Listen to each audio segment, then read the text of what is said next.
perayaan Ekaristi yang sah.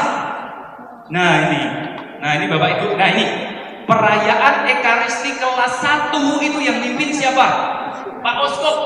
Setiap perayaan Ekaristi, Oskop. Kalau Oskop nggak bisa, baru saya, pastornya. Nah, sekarang kita tahu kalau ada Pak Oskop datang ke sini, ini mau misa misalnya ya, misalnya setengah 8, jam 7:15 kita sudah siap. Tapi ada Pak Oskop misalnya mampir, nah langsung Pak Oskop diaturi misa. Iya dong, karena dia ada di tengah-tengah kita. Itu sah. Karena yang misa itu kelas 1 Oskop. Jarang-jarang toh misa minggu dengan Oskop. Mengapa enggak? Tahu dong, kalau pas ada Oskop lewat gitu toh, mau mampir minum atau mau mampir ke kamar kecil. Boleh. Setelah selesai itu sudah ada Alba, Kasula, monggo Bapak Oskop ke aturan. Nah, gitu. Boleh. Ini sudah 2. Jadi jangan takut ngaturi Oskop misa. Gitu ya.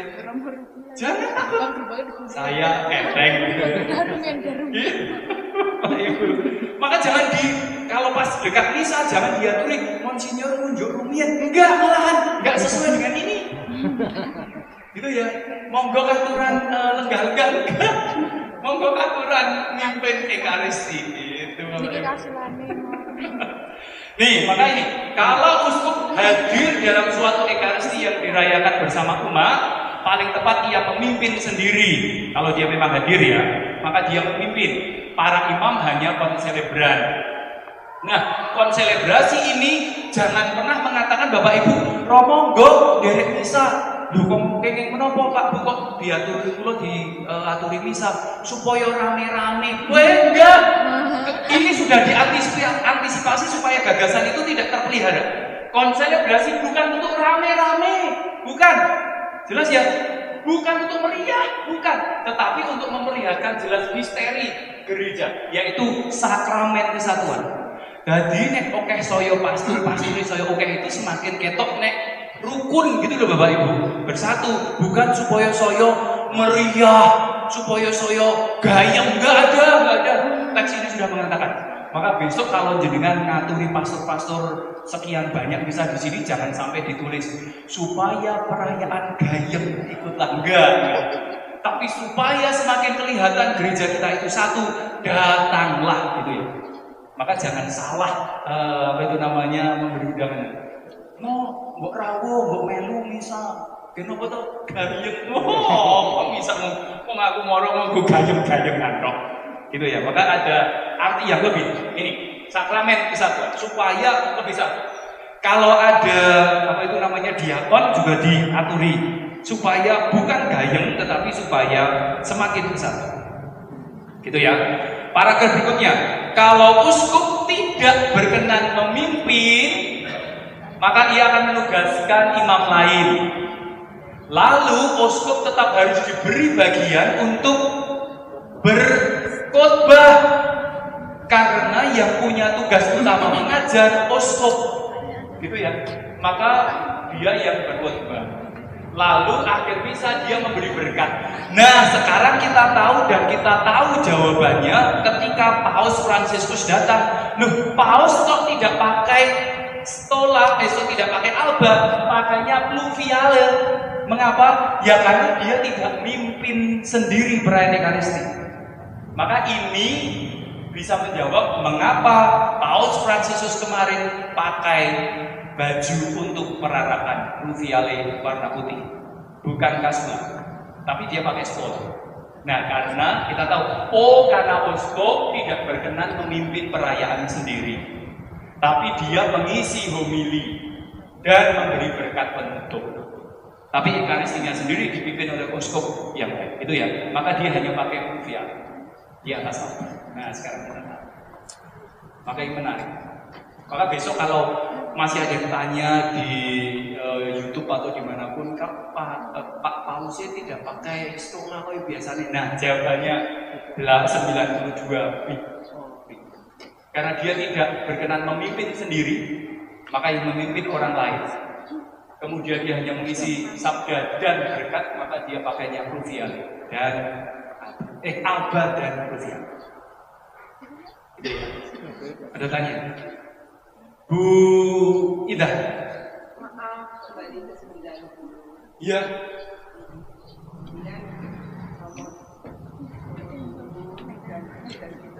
Iya.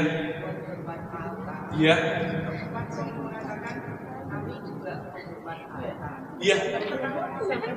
Kami tidak perlu menghormat altar karena nanti menghormat altarnya setelah kami mau pulang sendiri. Iya, itu juga bisa. Tetapi yang gagasan tadi Bu, nah ini memang gradasi ya Bu.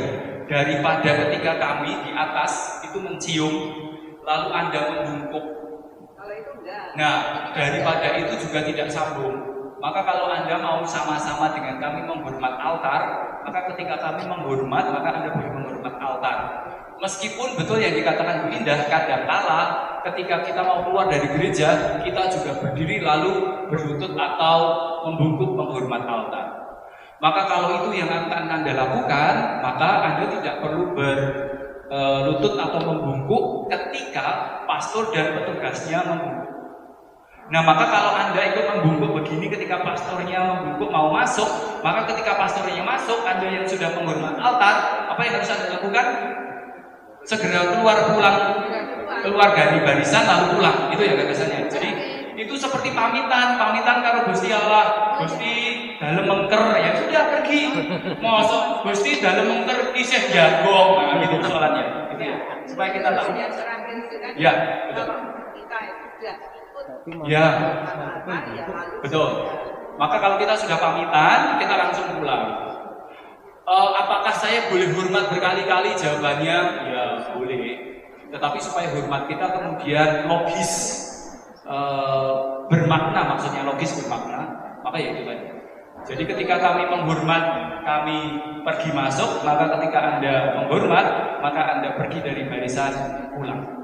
Gitu ya. Artinya keluar dari gereja. Nah, kalau setiap kali membungkuk bagaimana ya suka-suka lah.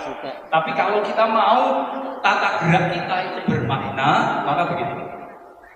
Ngaten nggih Bu Indah dan Anda semua, gitu ya. Pak Yo, jenengan kok ketinggalipun semangat sangat. Apa Pak? Ada pendapat bahwa ya. misa itu tanda salib banyak awal dan akhir. Oh iya, perayaan Ekaristi loh Pak. Perayaan Ekaristi itu satu doa. Maka dalam nama Bapa, Pembuka dan berkat penutup. Itu doa, tetapi Anda tetap boleh membuat berkat sendiri di dahi, di mulut, di dada ketika Injil. Boleh. Itu boleh karena itu bukan membuka dan menutup doa, itu dengan gerak memberkati. Itu ya, jadi nggak soal. Nah, persoalannya lagi yang lain adalah dalam perayaan Ekaristi itu kadang-kala umat melakukan banyak doa. Doa sebelum misa kunjuk sendiri. Masuk sudah kunjuk.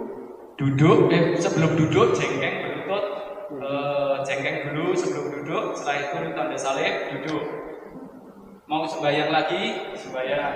Setelah sembahyang tanda salib lagi. Gitu toh? Itu ya. Begini prinsipnya, kalau Anda tahu apa yang Anda lakukan itu baik, maka perayaan itu harus didasari sadar, aktif, penuh, dan sempurna. Sempurna itu kalau kita terima komuni. Maka pertanyaannya adalah, lebih baik saya bertanya pada panjenengan balik. Anda membuat tanda salib banyak, itu sadar nggak apa yang Anda lakukan? Kalau ternyata hanya latah, maka lebih baik jangan. Tetapi kalau Anda sadar penuh, saya melakukannya karena apa? Silahkan lanjutkan. Gitu ya. Jadi kalau satu Ekaristi itu memang satu doa Pak. Tetapi kalau Anda tetap ingin berdoa sendiri, mantapnya pakai tanda salib, tidak ada yang melarang. Tapi semoga Anda sendiri mengetahui apa yang Anda lakukan. Itu jauh lebih penting. Jangan saja nanti ketika Anda ditanya, kok tetap gawe tanda salib? Yo, Mbak, aku gawe tanda salib, berarti gak sadar. Gitu ya.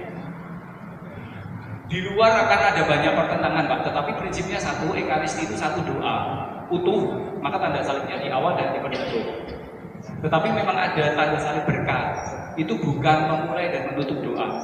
Lalu berikutnya kalau dalam Ekaristi saya ingin doa pribadi bagaimana? Sebetulnya tidak perlu membuat tanda salib. Tetapi kalau saya tetap mau membuat tanda salib bagaimana? Silahkan. Kalau saya sendiri akan menyarankan dalam sepanjang Ekaristi, ketika Anda berdoa jangan membuat tanda salib. Mengapa coba? Nalar saya begini, logis saya begini. Kalau Anda setiap doa di dalam misa membuat tanda salib, berarti Anda membuat pembatasan. Jadi setelah Anda menutup doa dengan tanda salib, berarti ini bukan doa lagi. Berarti ini saya mensahkan, melegalkan saya untuk ayo lungguh sak penake, rada ngantuk-ngantuk, turun-turun sedilok gitu. Tapi nanti ketika doa sebelum komuni sembahyang lagi, wah ini jam sembahyang. Setelah komuni doa tutup, lalu setelah karena sudah ada salib penutup, lalu jagungan dengan sebelahnya. Maka kalau itu yang terjadi, maka kita menganggap Ekaristi itu rangkaian beberapa doa diselingi waktu istirahat. Gitu ya Pak. Maka selalu kita akan membela Ekaristi itu satu doa supaya nanti karena sekali lagi kalau setelah doa kita membuat tanda salib, pemikiran kita secara sederhana adalah doanya selesai.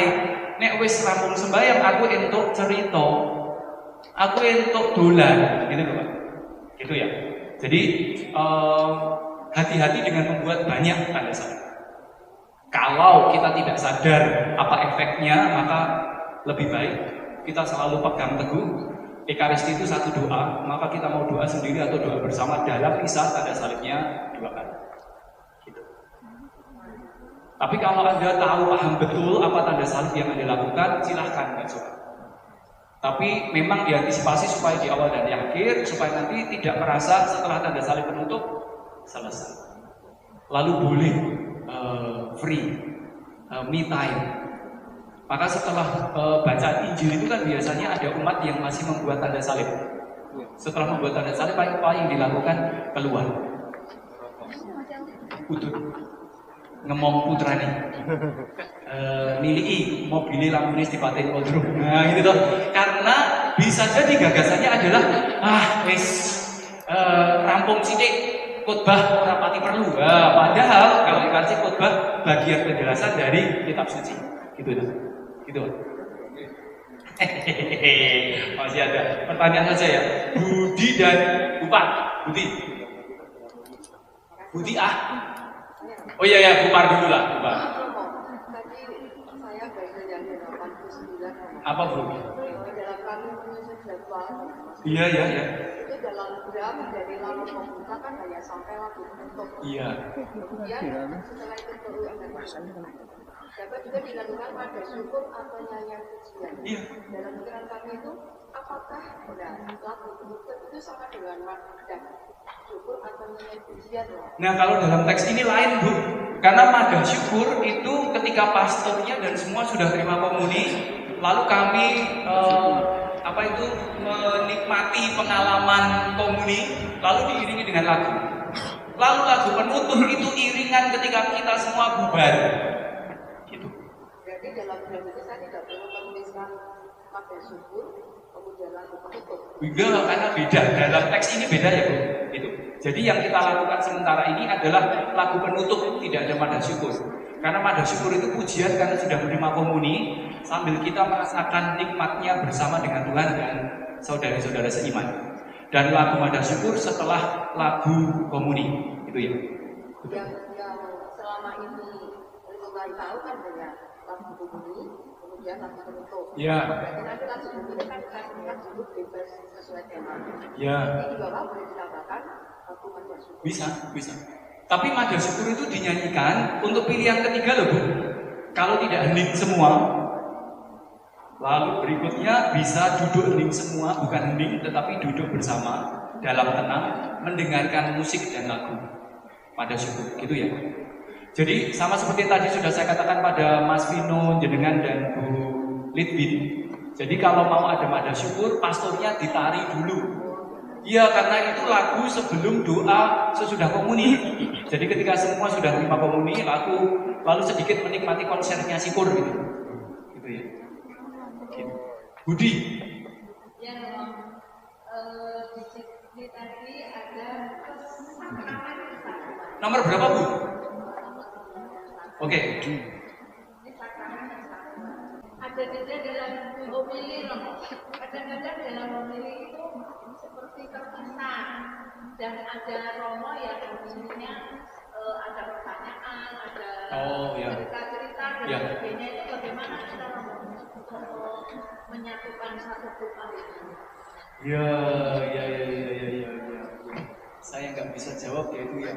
Anggap saja pertanyaan itu pertanyaan doa. Ya, mau bagaimana ya memang ada yang bertanya, tapi kalau konteksnya adalah itu satu doa, ya sudahlah kita ngeper sedikit lah, saya ngeles sedikit, bukan satu doa tapi satu rangkaian ibadat gitu Pak Yusuf, supaya bisa mewadahi kegelisahan budiah. Nah Romo kalau doa kok ono dagelane, Romo kok ono lucu-lucune, Romo nek kuwi sembahyang kok ono sarung-sarune. Romo kok ono pitakonan-pitakonan, berarti kan kudu sembahyang. Oh ya sudahlah, ibadat kan. Supaya keresahan kita terwadahi. Tapi saya tidak bisa menjawab karena itu persoalannya nanti, wah Romo berarti khotbahnya harus data-data dulu, itu lebih kompleks sebetulnya. Jadi istilahnya bisa kita revisi sedikit lah, satu kesatuan ibadat gitu ya. Jadi kalau ibadat kadang-kala ada salah-salah, ada lucu-lucu sedikit gitu. Kalau ada yang nyanyi fals-fals gitu ya, tertawa tidak apa-apa sih Bapak Ibu, daripada disimpan meledak tidak pada waktunya gitu ya. Kalau ada yang salah tertawa saja lah. Gitu aja. Berbareng nggak apa-apa. Ibadat, jangan suara gembira, ibadat. Sudah ya Bapak Ibu.